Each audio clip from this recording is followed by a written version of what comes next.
Chapter 10 The Guardian of the Gate. It was some time before the Cowardly Lion awakened, for he had lain among the poppies a long while, breathing in their deadly fragrance, but when he did open his eyes and roll off the truck he was very glad to find himself still alive.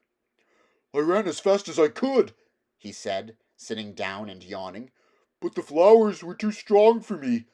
How did you get me out?" Then they told him of the field mice, and how they had generously saved him from death, and the Cowardly Lion laughed, and said, "I have always thought myself very big and terrible, yet such small things as flowers came near to killing me, and such small animals as mice have saved my life. How strange it all is! But, comrades, what shall we do now?" "We must journey on until we find the road of yellow brick again," said Dorothy, "and then we can keep on to the Emerald City." So, the lion being fully refreshed, and feeling quite himself again, they all started upon the journey, greatly enjoying the walk through the soft, fresh grass, and it was not long before they reached the road of yellow brick and turned again towards the Emerald City where the great Oz dwelt. The road was smooth and well paved, now, and the country about was beautiful, so that the travelers rejoiced in leaving the forest far behind, and with it the many dangers they had met in its gloomy shades. Once more they could see fences built beside the road, but these were painted green, and when they came to a small house, in which a farmer evidently lived, that also was painted green. They passed by several of these houses during the afternoon, and sometimes people came to the doors and looked at them, as if they would like to ask questions, but no one came near them nor spoke to them because of the great lion, of which they were much afraid.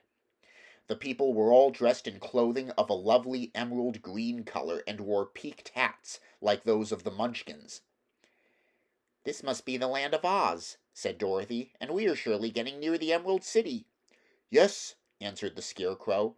"Everything is green here, while in the country of the Munchkins blue was their favorite color.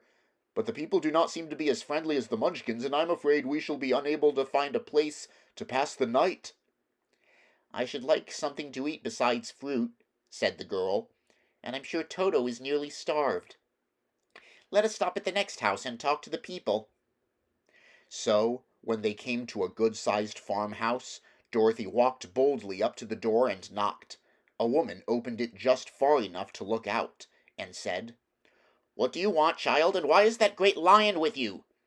"We wish to pass the night with you, if you will allow us," answered Dorothy, "and the lion is my friend and comrade, and would not hurt you for the world." "Is he tame?" asked the woman, opening the door a little wider. "Oh, yes," said the lion, "and he is a great coward, too, so that he will be more afraid of you than you are of him." "Well," said the woman, after thinking it over and taking another peep at the lion, "if that is the case you may come in, and I will give you some supper and a place to sleep." So they all entered the house, where there were, besides the woman, 2 children and a man. The man had hurt his leg, and was lying on the couch in a corner. They seemed greatly surprised to see so strange a company, and while the woman was busy laying the table, the man asked, "Where are you all going?" "To the Emerald City," said Dorothy, "to see the great Oz." "Oh, indeed!" exclaimed the man. "Are you sure that Oz will see you?" "Why not?" she replied. "Why, it is said that he never lets anyone come into his presence. I have been to the Emerald City many times, and it is a beautiful and wonderful place, but I have never been permitted to see the great Oz, nor do I know of any living person who has seen him." "Does he never go out?"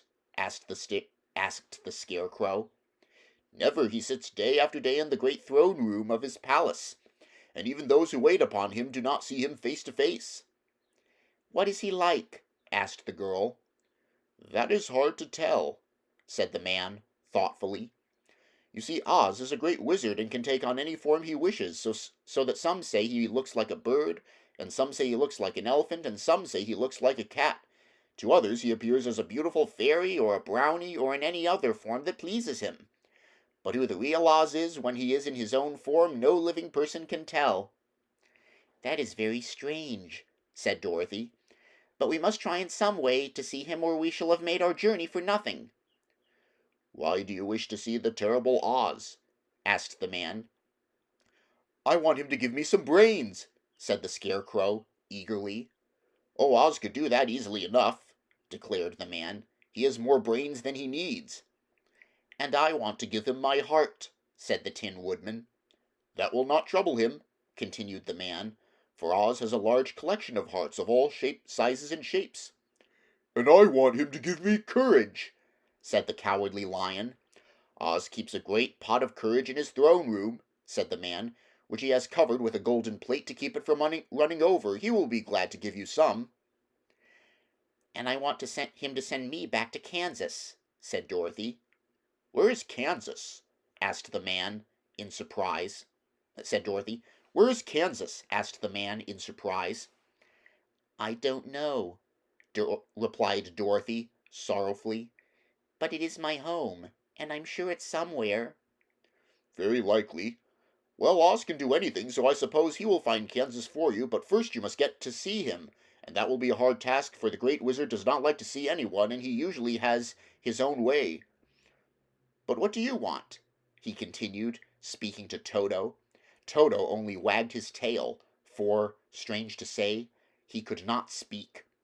The woman now called to them that supper was ready, so they gathered around the table, and Dorothy ate some delicious porridge and a dish of scrambled eggs and a plate of nice white bread, and enjoyed her meal.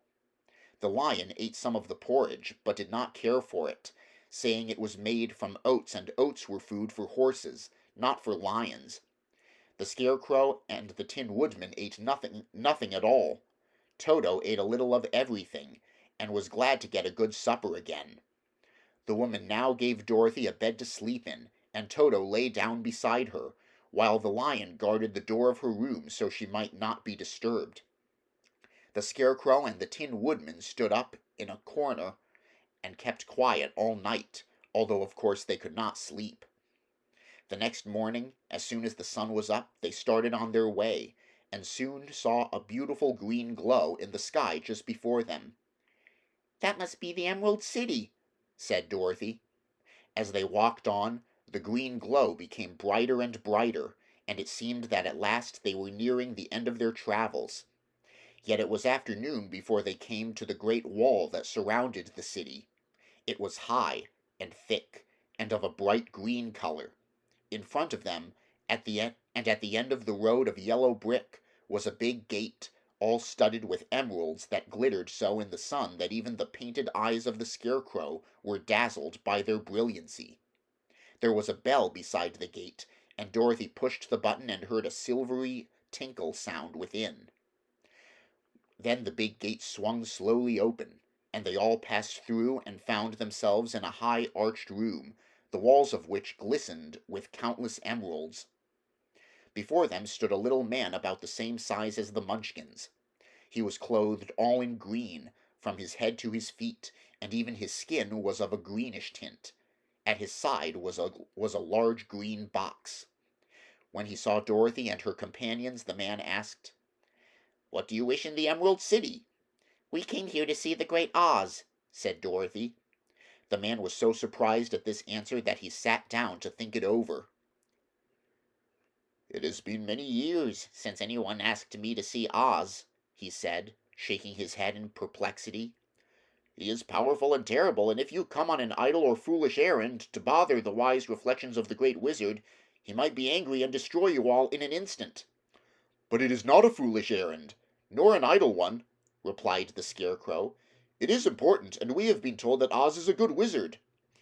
"So he is," said the Green Man, "and he rules the Emerald City wisely and well.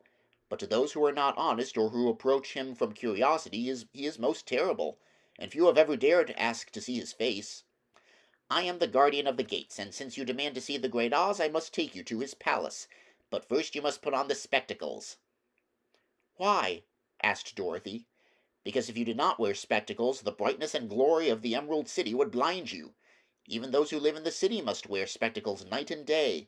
They are all locked on, for Oz so ordered it when the city was first built, and I have the only key that will unlock them." He opened the big box, and Dorothy saw that it was filled with spectacles of every size and shape. all of them had green glasses in them. The guardian of the gates found a pair that would just fit Dorothy and put them over her eyes. There were 2 golden bands fastened to them that passed around the back of her head, where they were locked together by a little key that was at the end of a chain the guardian of the gates wore around his neck. When they were on, Dorothy could not take them off had she wished, but of course she did not want to be blinded by the glare of the Emerald City, so she said nothing. Then the Green Man fitted spectacles for the Scarecrow and the Tin Woodman and the Lion, and even on little Toto, and all were locked fast with the key. Then the guardian of the gates put on his own glasses and told them he was ready to show them to the palace. Taking a big golden key from a peg on the wall, he opened another gate, and they all followed him through the portal into the streets of the Emerald City.